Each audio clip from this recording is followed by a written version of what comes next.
어떤 심리학자가 이런 말을 했습니다. 사람이 정상적으로 활동하는 사람이 하루에 10,000번 정도의 말을 한답니다. 참 많이 말하죠. 아마 우리가 생각하는 것보다 훨씬 많은 횟수라고 생각합니다. 근데 중요한 사실은 과연 하루 동안에 어떤 말을 할까라고 하는 것입니다. 유익한 말을 할까? 영혼을 살찌우는 말을 할까? 위로하고 다른 사람을 축복하는 말을 할까? 라고 생각해 볼 때 사람마다의 차이점이 다르리라고 생각합니다. 여러분들이 한번 자녀들에게 했던 말을 다시 한번 되짚어 볼 필요가 있다고 생각합니다. 여러분들이 자녀들에게 하루에 축복의 말을 얼마나 하십니까? 이런 말을 많이 하죠. 하지 마. 왜 그래? 너는 안 돼. 혼난다.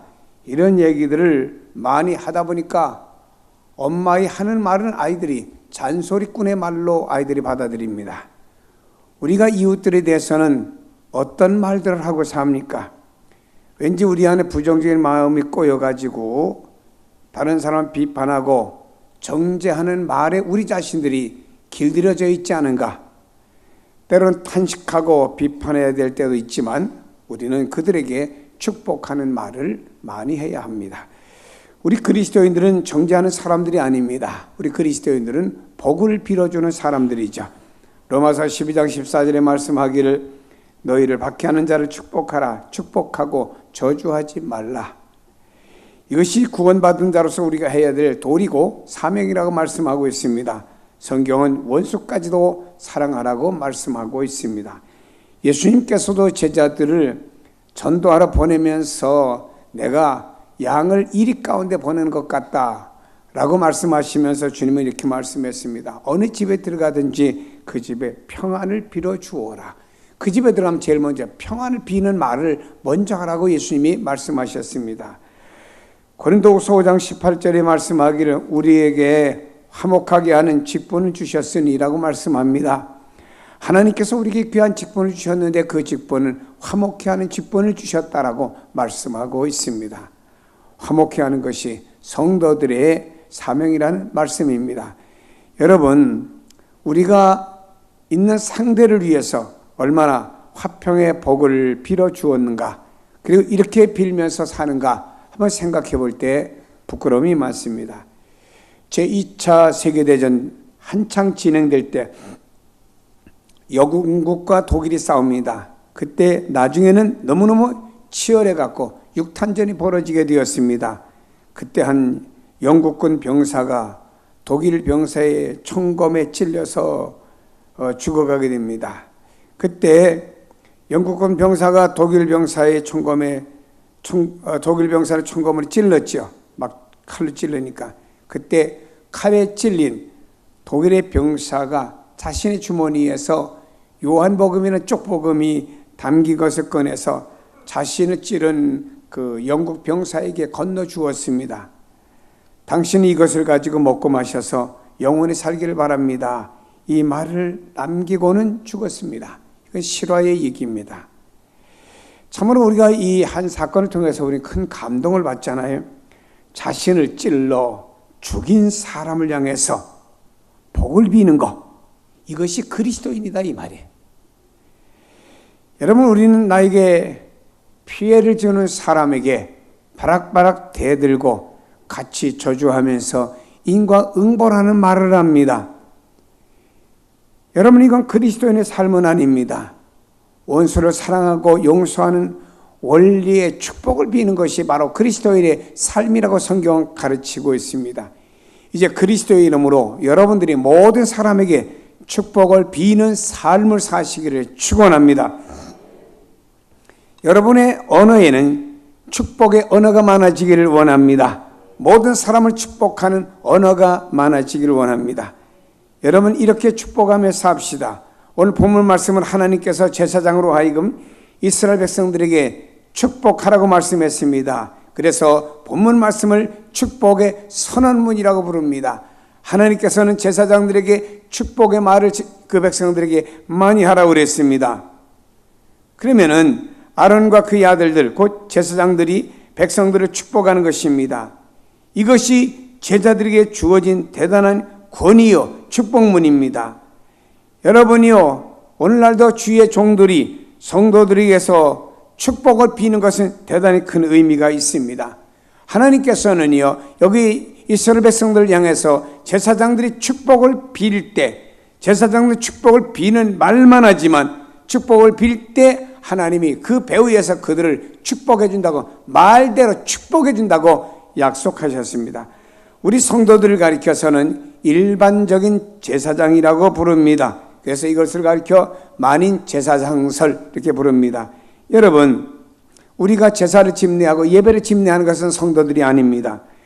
예수님께서 십자가에 죽으시면서 영원한 제물이 되어주심으로 성소와 지성소의 사이에 있는 휘장이 찢어졌습니다. 모든 사람들이 이제는 하나님 앞에 예수 그리스도의 이름으로 나아갈 수 있다라고 하는 것을 보여주신 것입니다. 그러므로 여러분이요, 하나님 앞에 직접 누구든지 나갈 수가 없었습니다. 그러나 이제 신약에 와서는 바로 예수 그리스도를 통해서 성도들이 하나님 앞에 나갈 수 있다는 이야기를 이렇게 말씀하고 있습니다. 베드로전서 2장에 보니 너희는 택하신 족속이요 왕같은 제사장들이요 거룩한 나라요 그의 소유된 백성이니 너희를 어두운 데서 불러내어 그의 기이한 빛에 들어가게 하신 이의 아름다운 덕을 선포하게 하려 하심이라. 너희를 왕같은 제사장으로 불렀습니다. 왜? 우리를 왕같은 제사장 불러가지고 하느님의 주님이 우리에게 무엇을 요구하십니까? 아름다운 덕을 선포하게 하려고 너희를 아름다운 제사장으로 불렀다고 말씀하고 있습니다. 여러분, 우리가 주님의 이름으로 축복하는 것, 미운 사람까지라도 축복하는 것, 이것이 바로 아름다운 덕을 선포하는 입이라는 사실을 잊지 마시기를 축복합니다. 인생은 주님의 이름으로 축복하며 사는 사람들이 되어져야 됩니다. 우리는 주님의 이름으로 다른 사람을 축복하며 인생을 살자 이 말입니다. 심리학자의 말을 빌린다고 하면은 하루에 만마디 우리가 말을 하는 가운데 얼마만큼의 말이 축복의 말로 다른 사람에게 가느냐 이 말이에요. 반대의 말이 많아질 수도 있겠죠. 먼저 성경은 우리에게 이런 말을 하라고 말씀하고 있습니다. 24절에 여호와는 내게 복을 주시고 너를 지키시기를 원하며 라고 말씀했습니다. 하나님께서 당신에게 복을 주시고 하나님이 당신을 지켜주시기를 원합니다 하는 이 복을 많이 빌어주라고 말씀하고 있습니다. 여기 복을 주기를 원한다고 하는 단지 풍성한 물질의 복만을 말씀하는 것은 아닙니다. 영적인 복, 신령한 부분까지 이르는 총체적이고 전인격적인 축복을 가리켜 복이라 이렇게 말했습니다. 그리고 지켜주시기를 원한다고 그랬습니다. 우리가 무엇을 얼마나 받는 것도 사실 중요하지요. 그러나 더 중요한 것은 받은 것을 어떻게 지키고 사느냐 하는 것은 더더욱 중요한 것입니다. 사실 이 세상 살면서 지키면서 사는 게 더 중요한 것입니다. 받은 바 은혜를 지키려고 할 때 마귀가 공격합니다. 조금만 방심하면 잃어버리거나 빼앗기고 마는 것들이 하나둘이 아닙니다. 때문에 주실 뿐만 아니라 지켜주시기를 우리는 하나님 앞에 간구를 드려야 된다라고 하는 것입니다. 여러분, 하나님 앞에 달라고만 기도하지 마시고 하나님 주신 것을 잘 사용할 수 있도록 주여 지켜주세요 라고 하는 기도가 우리 속에 또한 포함되어져야 되는 것입니다. 여기 지킨다는 말은 샤마르라는 말인데 마치 울타리를 쳐가지고 구약으로 말하면 성을 쳐서 원수가 침범하지 못하도록 보호하시고 지키는 것을 가리켜서 지킨다는 말의 의미가 있고요.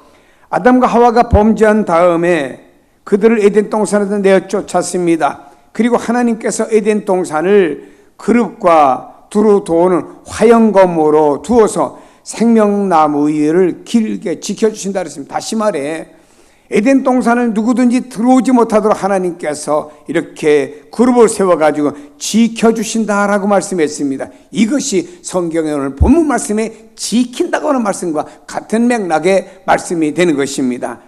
여러분요, 에덴 동산에 누구도 들어갈 수가 없습니다. 하나님이 허락하지 않으시면 더 이상 아무도 그 속에 들어갈 수 없는 곳이 되어버렸습니다. 하나님께서 울타리 쳐서 지켜주시기 때문입니다. 그만큼 철저히 하나님이 지켜주신 것입니다. 사랑하는 여러분이요, 우리가 하나님께로부터 받은 것도 많지만 지킴이 없을 때는요, 사라질 수가 있습니다. 그래서 하나님의 지켜주심과 인도하심이 있어야 되는 것입니다. 하나님께서 여러분에게 복도 주시고 지켜주신 은혜가 충만하시길 바랍니다. 우리가 다른 사람에게 말을 할 때 하나님 당신에게 복 주시길 원합니다. 전인격적인 복을 주시기 원합니다. 하나님께서 당신의 전인격을 이렇게 지켜주시기 원합니다 하는 복을 다른 사람에게 베풀고, 이런 말을 우리 입술을 통해서 나가게 하라는 말씀이 본문의 말씀인 줄로 믿습니다. 25절에 말씀합니다. 여호와는 그의 얼굴을 내게 비추사 은혜 베푸시기를 원하며 라고 그랬습니다. 얼굴이라고 하는 것은 하나님의 거룩하신 성품과 하나님의 의지를 상징하는 것입니다. 그의 얼굴을 비친다고 하는 것은 마치 이런 말입니다. 아이가 새근새근 잠들었어요. 근데 잠든 그 아이를 바라보는 엄마는요, 너 잠자니 하고 뺨을 때리지 않습니다. 엄마는 새근새근 잠자는 그 아이를 바라보면서 너무나 행복에 겨워합니다. 이와 같이 말이요, 하나님이 인자심과 은혜를 베푸신다고 하는 것은요, 하나님이 얼굴을 드신다고 한다는 것은 마치 하나님께서 우리를 바라보시는 그 광경이, 엄마가 아이를 바라보며 흐뭇해하는 모습을 가지고 하나님께서 그의 얼굴로 우리를 바라보시고, 그렇게 바라보기를 우리가 기도하고 다른 사람에게 축복을 빌어주라, 이런 말씀입니다. 사랑하는 사람이 나를 바라볼 때 눈빛으로도 따스함을 느낄 수가 있잖아요.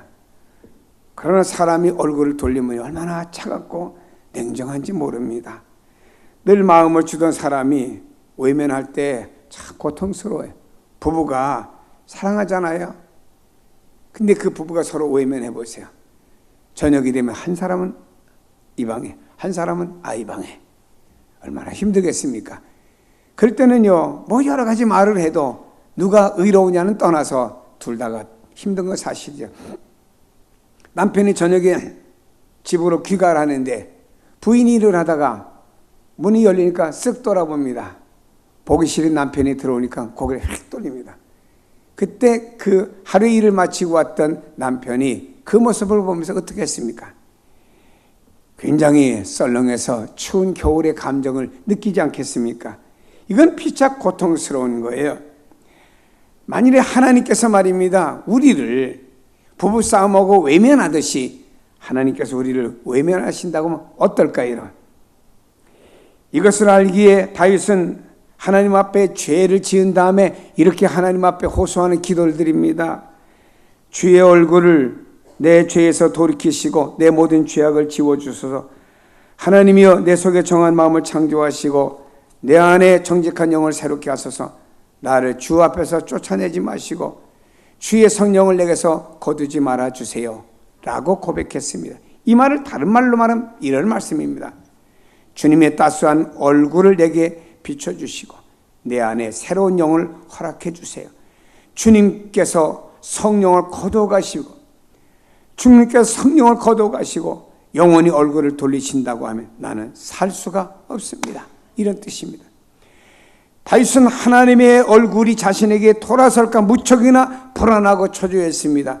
때문에 하나님께서 그 얼굴을 비추시고 은혜를 베풀어 달라고 하는 것이 큰 축복인 것입니다. 우리는 주님으로부터 오는 사랑과 인자로 살아가는 사람들입니다. 사랑하는 여러분, 하나님께서 여러분에게 얼굴을 비춰주시기를 바랍니다.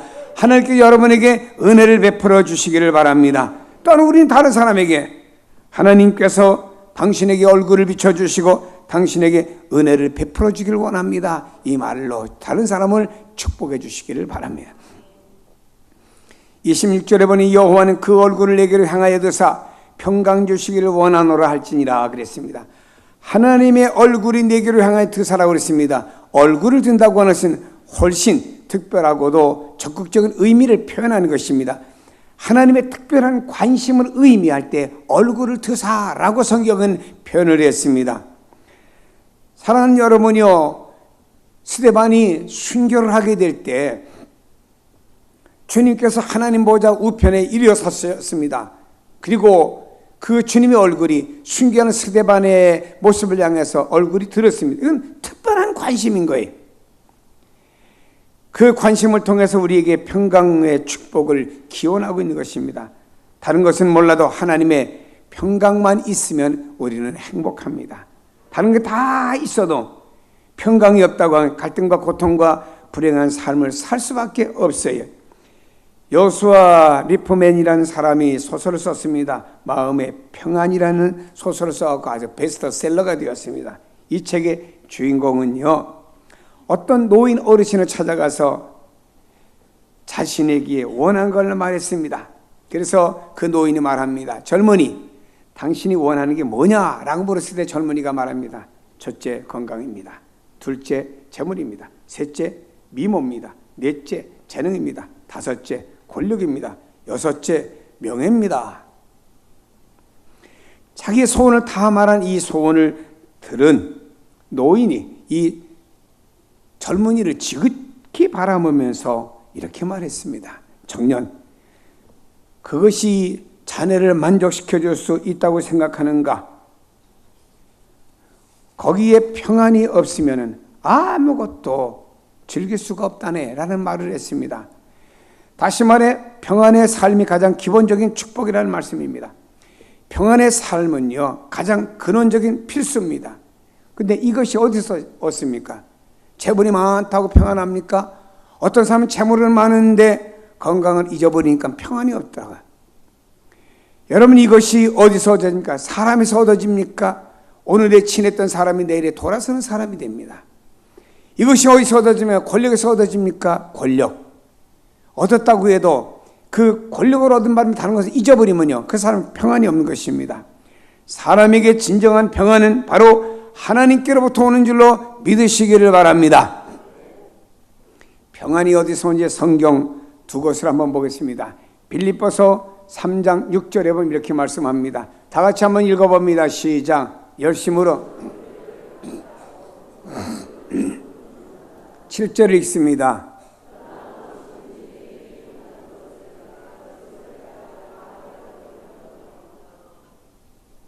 자, 다음에 요한복음 14장 27절을 봅니다. 시작.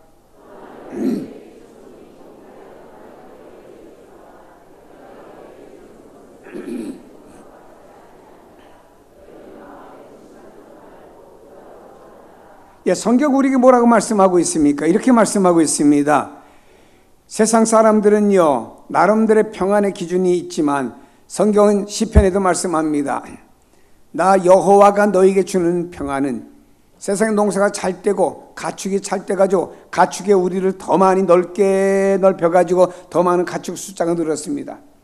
그리고 농사가 잘 돼가지고 창고가 하나 갖고 모자라 2개, 3개 넣었습니다. 이렇다고 너희가 평안하냐? 내가 너에게 주는 평안은 이런 것과 차원이 다른 평안을 너에게 주겠다라고 하나님은 말씀했습니다. 신약에서 주님께서 요한복음 14장에 말씀했습니다. 내가 너에게 주는 평안은 세상에 주는 것과 다르다고 말씀했습니다. 예수님께서 부활하신 다음에 두려워 떨고 있는 제자들에게 찾아오셔서 제일 먼저 말씀한 게 뭐냐? 다른 것이 아닙니다. 너에게 평강이 있을지어다 라고 하는 축복을 제일 먼저 빌어주었다라는 것입니다. 사랑하는 여러분이요, 이 평강의 축복이 여러분에게 더해지기를 축원합니다. 그리고 우리는요, 이웃들을 향해서도 이 본문의 축복을 좀 빌어주자 이런 얘기예요. 여호와는 그의 얼굴을 여러분에게 향하여 드사 평강 주시기를 원하노라, 이렇게 축복을 빌어주자 이 말입니다. 복을 비는 마음이란 아름답습니다.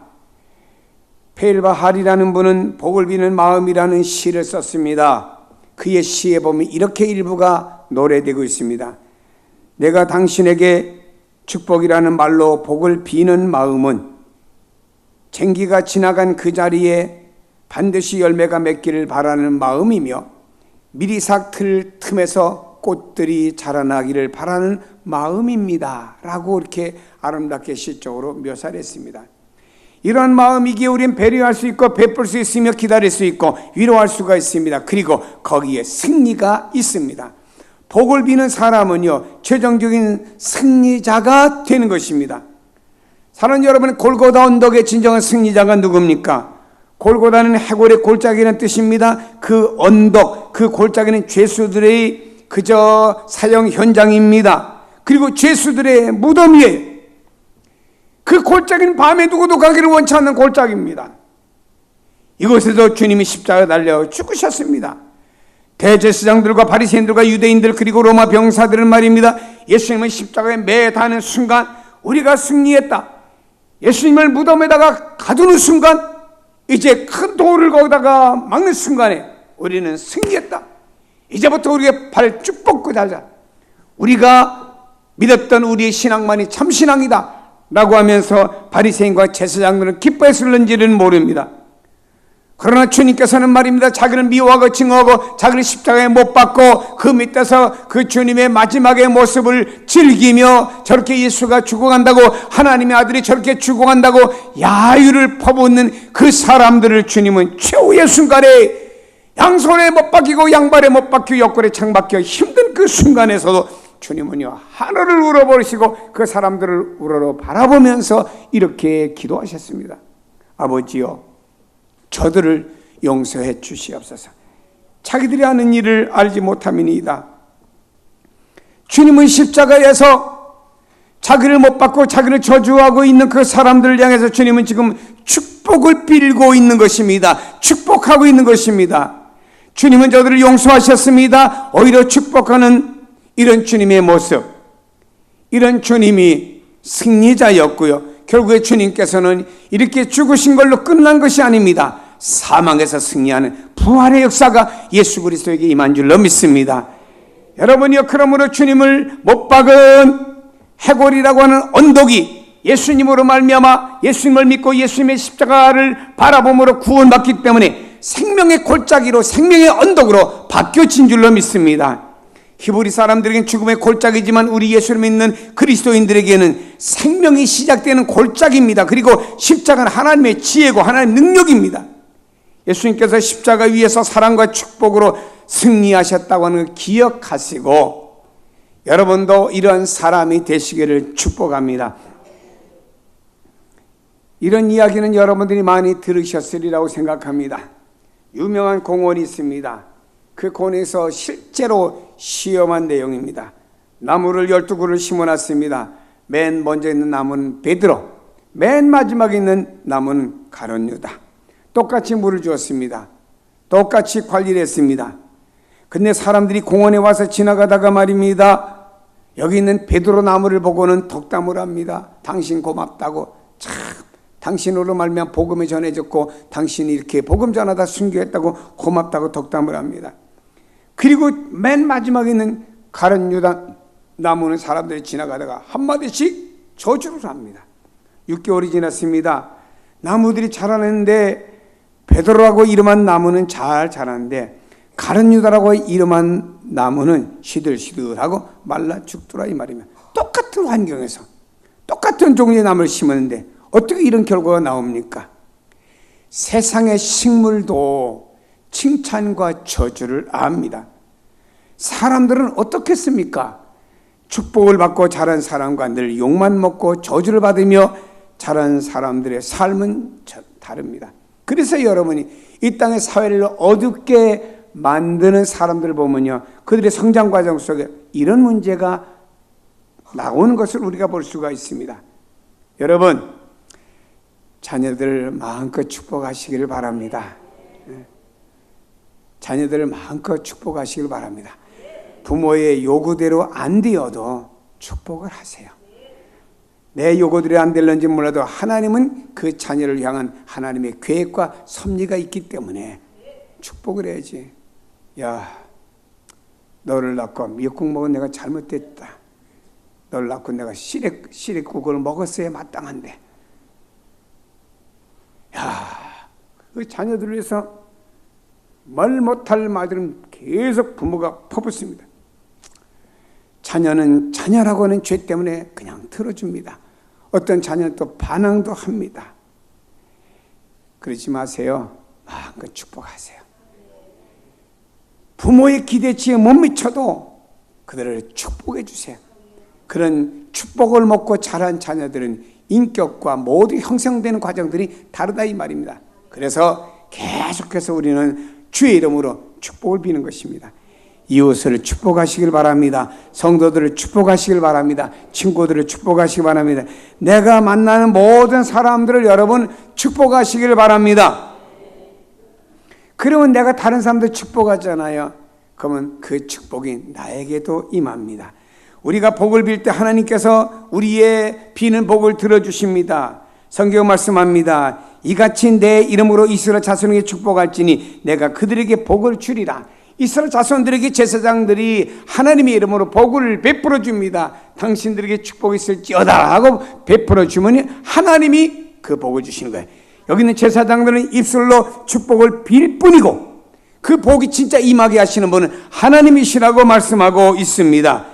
여러분이 하나님 말씀합니다. 너희가 내 이름으로 축복만 해라. 내 이름으로 축복을 빌어라. 그럼 내가 너희들 따라다니면서 진정한 축복은 내가 여호와가 빌어주마라고 약속하고 있습니다. 이것이 하나님의 선포가 하나님의 약속입니다. 우리에게 얼마나 이런 큰 축복이 임했는지 우리는 말로 다 형용할 수가 없습니다. 그냥 인사치레로 복을 빈다고 생각하지 마시고 내가 복을 빌 때 하나님이 들으시고 그 사람에게 복을 주신다고 하는 믿음의 확신을 가지고 복을 베풀어 주시기를 바랍니다. 성경에 보니까 이삭이라고 하는 아버지가 눈이 침침하고 앞도 안 보였습니다. 근데 이삭이라는 이 아버지는요 야곱에게 축복해 주었습니다. 그랬더니 하나님이 그 축복 빌은 내용을 다 들으시고 하나님께서는 에서가 아닌 야곱에게 축복해 주신 것입니다. 여러분이 자녀들에게 축복을 빌 때 하나님 다 들으셔요. 반대로 여러분의 자녀들에게 그 반대의 말을 할 때도 하나님 다 들으십니다. 하나님께서 내가 준 하나님의 내 형상인데 제때 맡겨준 청직인데 제가 왜 저런 말을 할까? 하나님이 의아심을 가질 수도 있어요. 사랑하는 여러분이요, 우리는요 형제, 이웃, 성도들을 만날 때마다 다 이렇게 축복해 주세요. 할렐루야. 그냥 우리는 입만 열었다면 그냥 다른 사람을 헐고 부정적으로 말하고 비판하고 비난하고 이런 말을 해서는 성도들은 안 됩니다.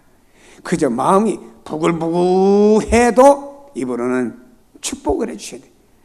여러분 어떻게 인간이 사람이 말이요 신이 아닌데 성경에 하나님께서는 원수에게도 축복을 빌어주라 그랬습니다. 어떻게 됩니까? 안 되지. 그러나 그리스도가 내게 있고 그리스도로부터 용서받을 수 없는 내가 용서를 받았기 때문에 그 십자가의 사랑과 십자가의 은혜를 근거로 해서 축복해 주라 이런 말입니다. 아멘. 우리는요 그냥 인간이 인간대로 살고 인간이 인간 만나는 사람이 아닙니다. 우리는 너와 내 사이에는 말입니다. 내 안에는 그리스도가 계십니다. 그래서 내가 인간만 같으면 이렇게 말할 수 있지만 내 안에 그리스도가 있기 때문에 내가 너를 축복하마라고 축복하는 것입니다. 성경이 이렇게 말씀합니다. 원수도 축복하라 그랬습니다. 그런데 원수를 축복하지 않고 반대로 내가 화가 나고 원수를 막 저주합니다. 그럼 성경은 원수에게 저주했을 때 그 저주를 원수가 받지 않으면 다시 내게로 다 돌아온다 그랬습니다. 그래서 여러분 우리가 알 것은 내가 다른 사람에게 축복을 빌잖아요.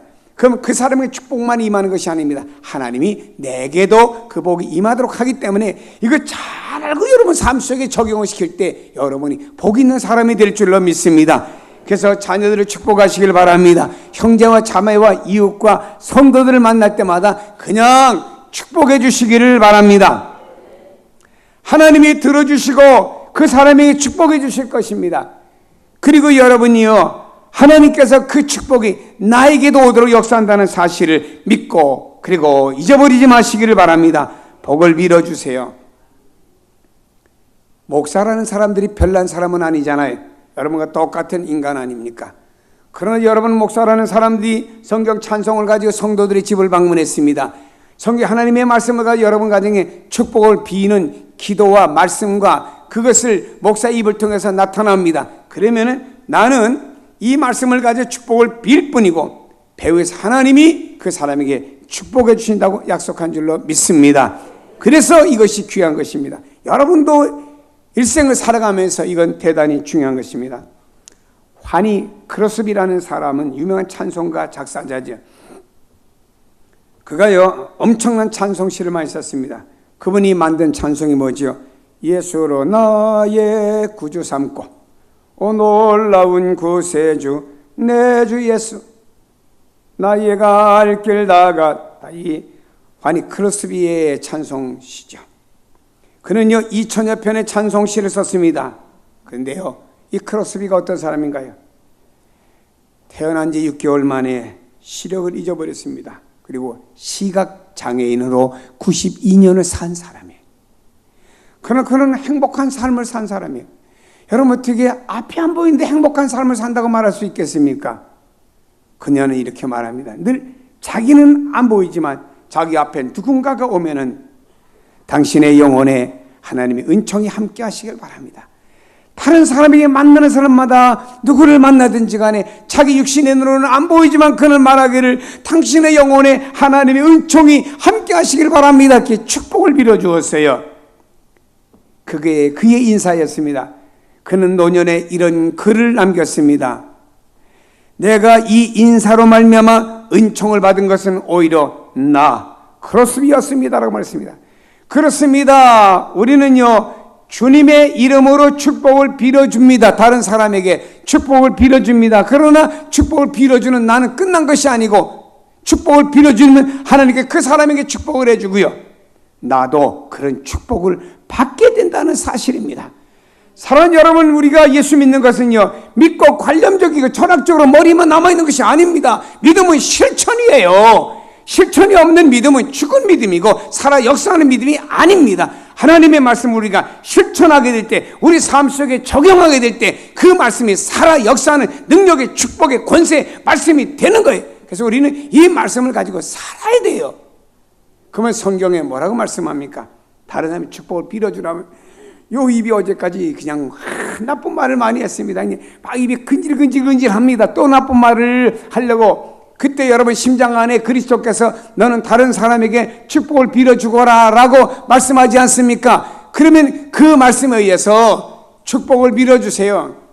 당신의 평안이 있기를 원합니다. 당신 가정에 은혜가 있기를 바랍니다. 하나님 축복하기를 원합니다. 축복을 빌어주라 이 말입니다. 그러면 하나님께서 그렇게 우리의 입술이 하루에 어떤 심리학자의 말을 빌린다고 하면 이 축복으로 계속 나가면 만마디 축복을 다른 사람에게 빌어주면요 내게도 만가지 축복이 온다는 사실을 알라 이 말입니다. 그래서 성경 우리가 다른 사람에게 이렇게 축복을 빌어주라 이게. 만일에 얘기입니다. 내가 누구를 비난하고 저주하고 비판하고 그럽니다.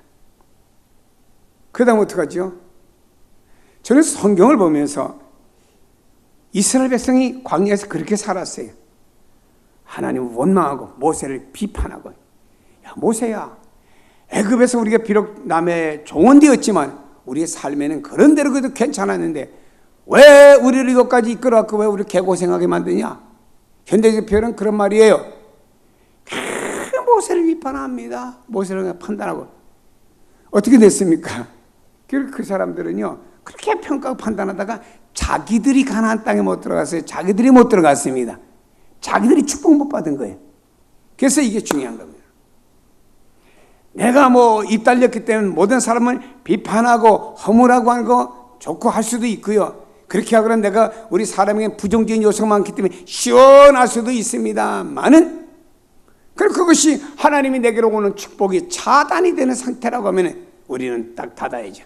이제부터는 여러분이 입이 열렸다면 다른 사람에게 여기 크로스비처럼 당신의 영혼에 하나님의 은총이 함께 하시길 바랍니다. 당신의 영혼에 하나님의 은총이 함께 하시길 바랍니다. 라고 했는데 말년에 그가 죽기 전에 보니까 하나님 그것은 다른 사람의 축복 빌어주는데 하나님이 내게 그 은총을 베풀어 주셨구만 이걸 발견했다 이 말입니다. 그러니까 다른 사람에게 축복을 비는 건 다른 사람 축복이 가는 게 아니고 도로 내게 임하는 거예요. 성경에 뭐라고 말씀합니까? 따라합시다. 심는 대로 거둔다. 축복의 말을 많이 하면은 내가 그대로 거두어지는 겁니다.